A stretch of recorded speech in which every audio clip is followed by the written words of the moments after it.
Buen día, el tema a exponer en esta posición es la edad antigua del derecho. El grupo está conformado por Anderson Hernán Cortés Rojas, John Anderson Trujillo Meneses, Jesús Enrique Núñez Barón, Oscar Henao, Edwin Ricardo Zarate González. Somos estudiantes de la Universidad Iberoamericana de la Facultad de Derecho, el primer semestre. Muchas gracias. Mi nombre es Oscar Vladimir Henao. Voy a hablarles de las primeras expresiones legislativas. Derecho mesopotámico. Es el texto más completo del mundo mesopotámico. Es el famoso código de Hammurabi, descubierto en el año 1901 en Susa. Este fue escrito en 1753 a.C. por Hammurabi, sexto rey de la primera dinastía babilónica. Este rey asumió todos los poderes legislativos, ejecutivo y judicial. Estas expresiones legislativas se destacan el derecho penal y comercial. Derecho egipcio. Se conocieron decretos y papiros que se basaban en costumbres y leyes escritas. El faraón y su corte real promulgaban las leyes, tenían sistema judicial con tribunales, pero estaban limitados en derecho contractual. El primer código legal egipcio conocido fue la obra del faraón Pochoris en el año 715 a.C. Este código abolió la servidumbre por deudas. Derecho hebreo. Legislación mosaica. Año 900 al 600 a.C. Se encuentra contenido en la Biblia, en el libro del Levítico y Deuteronomio.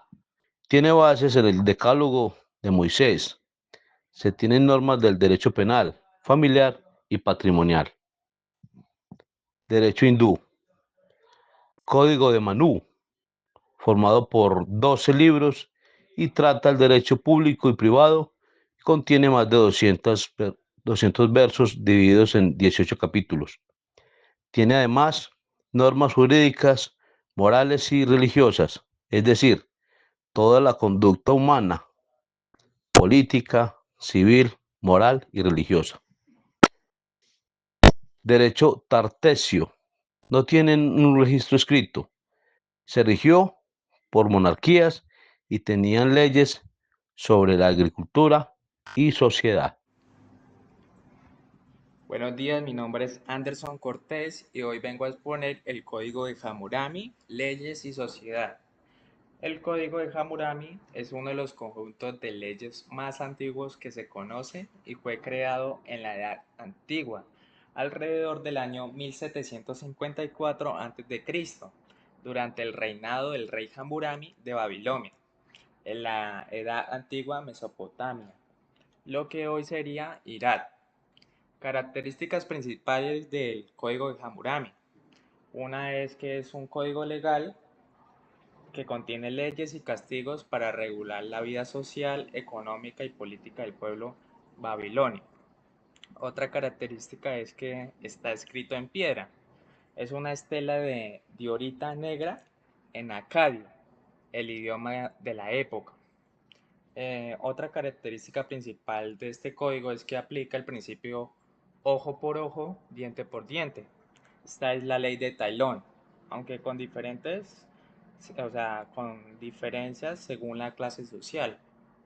Otra característica es que el código de Hammurabi afirma que las leyes le fueron dadas por el dios Shamash, dios de la justicia. También otra característica es que contiene alrededor de 282 leyes que abarcan temas como comercio, prioridad, entre familia es el matrimonio y la herencia. También abarca el trabajo y castigos por delitos. Importancia histórica del Código de Hammurabi. Es que es una de las primeras expresiones del derecho escrito y marcó el inicio de la idea de que las leyes deben estar por escrito y aplicarse a toda la sociedad. Voy a exponer ahora ojo por ojo, diente por diente. ¿Qué significa esta frase?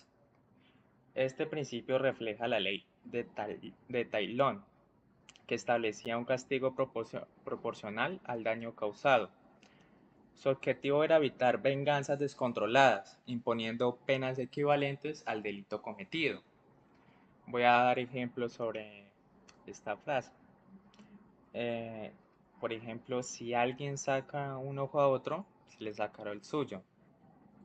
Otro ejemplo sería si su hijo golpea a su padre, se le cortarán las manos. O sea, lo que significa esta frase es que algo es algo proporcional a lo que usted hace, ¿sí? Influencia en otros sistemas jurídicos. Esto también aplicó a otros sistemas jurídicos como el derecho hebreo, que aparece en la Biblia, Éxodo 21-24, con este mismo principio. También influyó en el derecho romano. Aunque no aplicaba el tailón de forma literal, inspiró su concepto de proporcionalidad en las penas. Hoy en día este principio ha sido reemplazado por sistemas de justicia que buscan la reparación y la proporcionalidad en lugar de venganza directa. Muchas gracias.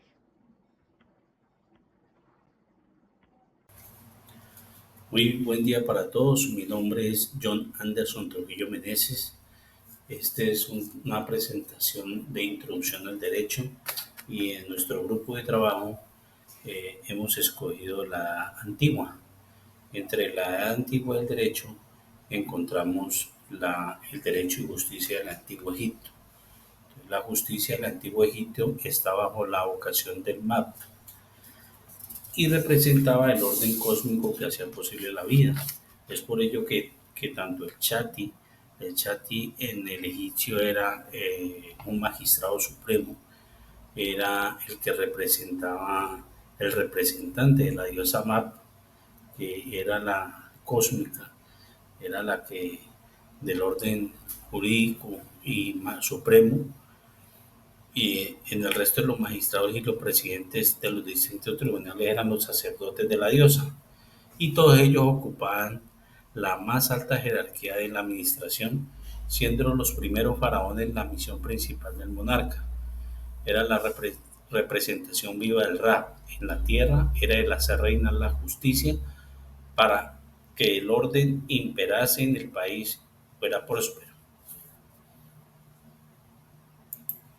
La línea de tiempo del Egipto antiguo podemos mirar un periodo prehispánico que era el desarrollo de las primeras comunidades en el Valle del Nilo, la unificación del Alto y Bajo Egipto bajo un solo gobierno.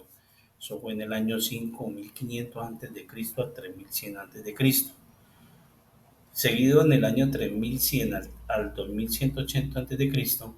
viene un reino antiguo, que es la construcción de las pirámides de Giza por los faraones Keops, Khafre y Macerinos, estableciendo la capital de Memphis. Sobre el año 2180 y 2055 viene el primer periodo intermedio, que es ahí es donde sucede la descentralización del poder y luchas internas. Sobre el año 2055 y 1650 a.C. viene un reino medio, que es la reunificación del país bajo el gobierno de la dinastía 11 y la expansión territorial y el desarrollo cultural. Un segundo periodo intermedio sucede en el año 1650 y 1550, donde invasiones extranjeras y se forma un desorden político y la dominación de otro grupo sobre Egipto. Viene un reino nuevo, que es en el año 1550-1070 a.C., y es donde se expulsa a los egipcios y establece el poder del reino nuevo, época de esplendor, expansión territorial y desarrollo artístico. Sobre ese tercer periodo intermedio y un periodo tardío que sucede entre los años 1070 y 332 a.C., entonces vemos una fragmentación de poder y conflicto interno entre el tercer periodo intermedio y el periodo tardío, que es donde sucede las invasiones persas y la dominación extranjera. Viene ya la época ptolomeica, que es la integración cultural griega en Egipto tras la conquista de Alejandro Magno. Y por último, ya Egipto se convierte en una provincia romana y es sometida sobre el gobierno romano o el imperio romano, mejor. El derecho egipcio. Los egipcios desarrollan un sistema legal constituido por tribunales, jueces y funcionarios. Es oportuno subrayar que el monarca, o sea, el faraón, que era la sangre divina, tenía a la manera de los dioses derechos inalienable sobre Egipto y sus habitantes. Había derechos para los egipcios, mas no para los esclavos, pero solo fueron extranjeros. Los primeros gozaban del uso de beneficios de la tierra y participaban en los proyectos de expansión agrícola. Y además de participar en la agricultura y podían dedicarse también a los oficios artesanales, ebanistas, joyeros, maestros de obra, de las construcciones públicas, etcétera. Las penas eran fuertísimas al estilo de la ley de Taylor. La ley de Taylor nos dice que es el dicho refrán de ojo por ojo y diente por diente, donde nos dice que la pena de la violación a una ley, a un delito, debería ser igual de castigada o sometida de acuerdo a lo cometido. Obviamente el juicio es el encausado era sometido a una dura golpiza con palo tanto en la espalda como en las manos, piernas y pies hasta arrancarle su confesión, o sea que hasta que la persona confesara la verdad porque había cometido ese delito como lo había hecho. Más entre paréntesis podemos decir que la tortura. Entre las penas establecidas en el derecho egipcio podemos señalar que el crimen de alta traición se castigaba con la extirpación de la lengua, el perjuicio, o sea, jurar en falso, con la muerte. Otros delitos como difamación con el cercamiento de la nariz, de las orejas o colocándole una argolla en la cabeza. Los derechos subjetivos de los egipcios. Entre los egipcios no hubo esclavos, tenían derecho y acudían a los tribunales, no hubo abogados o defensores. Cada egipcio personalmente abogaba por sus derechos o exigía la restitución o indemnización por los daños causados con relación a sus sembradíos o el ganado o otros bienes que poseían. El derecho en Atenas. La ciudad-estado de Atenas es considerada la cuna de la democracia. Nos encontramos con Platón y Aristóteles, sus grandes obras, diálogos, Gorgias, la república, la política, las leyes, que hace grandes aportes para el orden social. Aristóteles con sus obras Política y Ética a Nicómaco, donde expone las 3 clases de constituciones correspondientes a la monarquía, la aristocracia y la democracia, la teoría de los 3 poderes, el deliberativo, el judicial y el ejecutivo. En el último aporta las distinciones entre derecho y equidad y entre justicia conmutativa y distributiva, y muchos más aportes de los atenienses sobre filosofía del derecho. ¿Cuál era el orden de la sociedad ateniense? En su época de gloria, la constitución ateniense queda de la siguiente manera. Magistratura. Diferentes tipos de magistrados, conformados por 9 arcontes, eran responsables del poder ejecutivo, judicial, militar y religioso, más un secretario que representaba a los arcontes menores.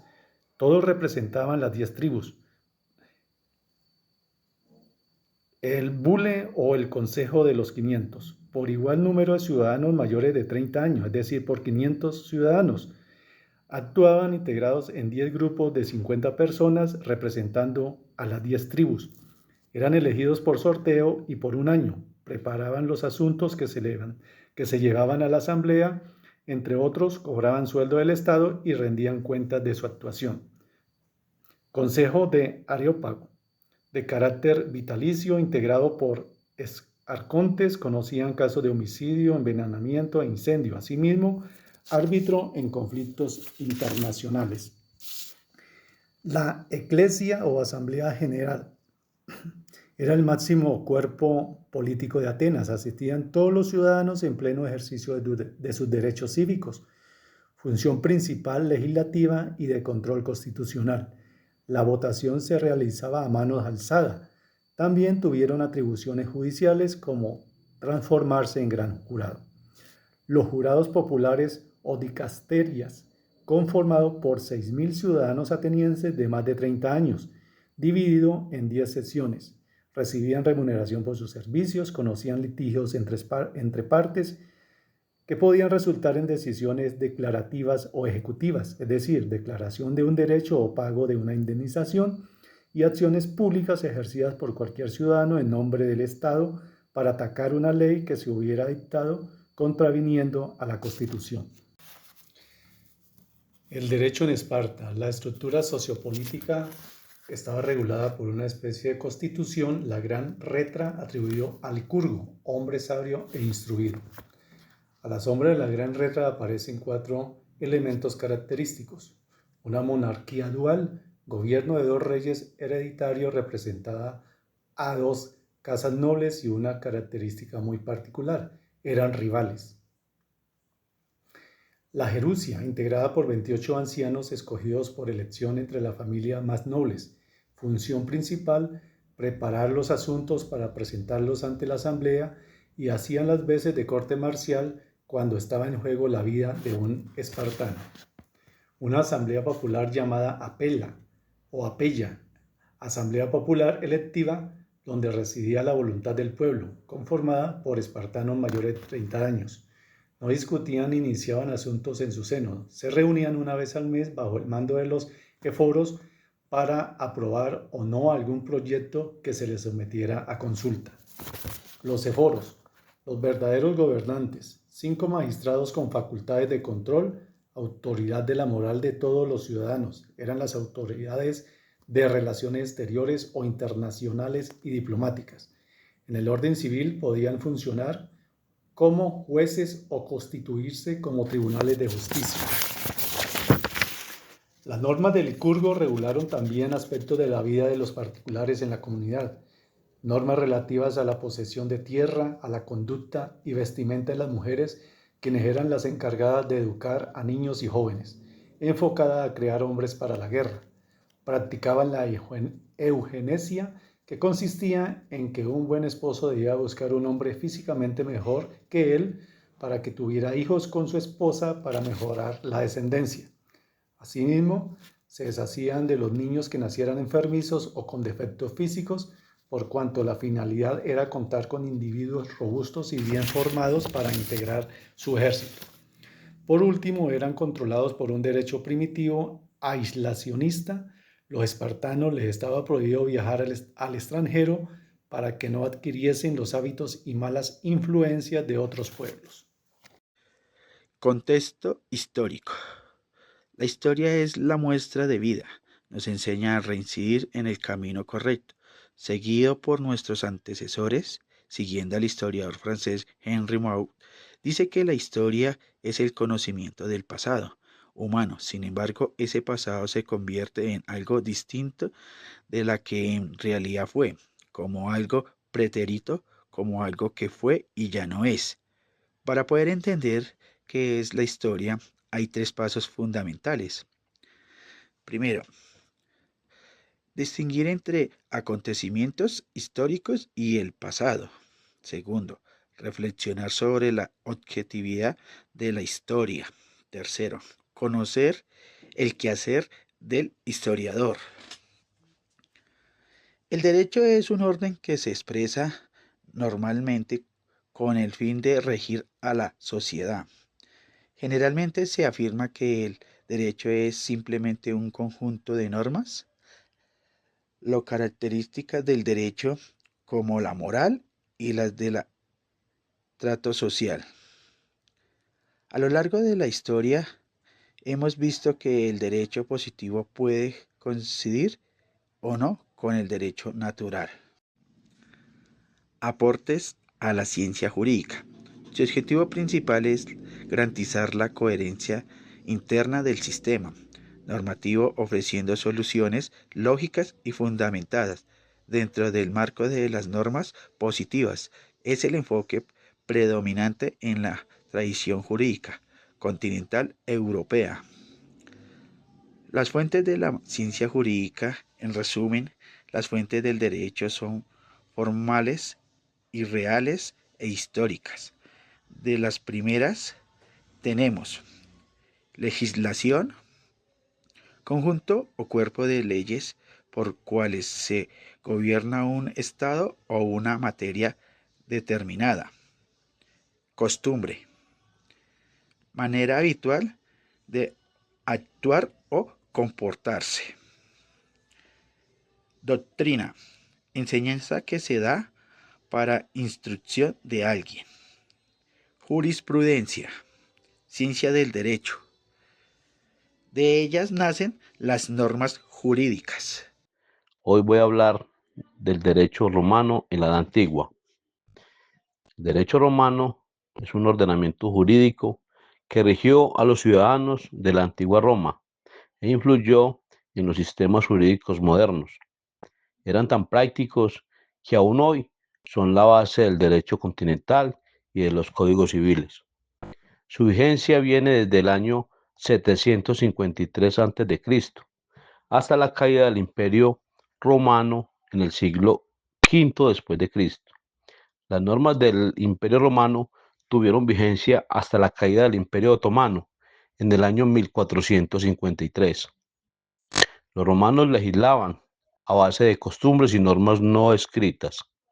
Las normas y las prácticas fueron tomadas como base para el ordenamiento jurídico, es decir, actos que eran socialmente aceptados a través de la repetición. Ejemplo, hurtos, delitos violentos, conflictos de propiedades, entre otros. La ley de las 12 tablas fue el primer código escrito que consistía en establecer normas para regular la convivencia ciudadana. Estas leyes tuvieron vigencia hasta la compilación jurídica que realizó el emperador Justiniano I en el siglo VI después de Cristo. A esta compilación jurídica se le llamó el Corpus Juris Civilis o Cuerpo de Derecho Civil. Este sentó las bases del derecho civil moderno.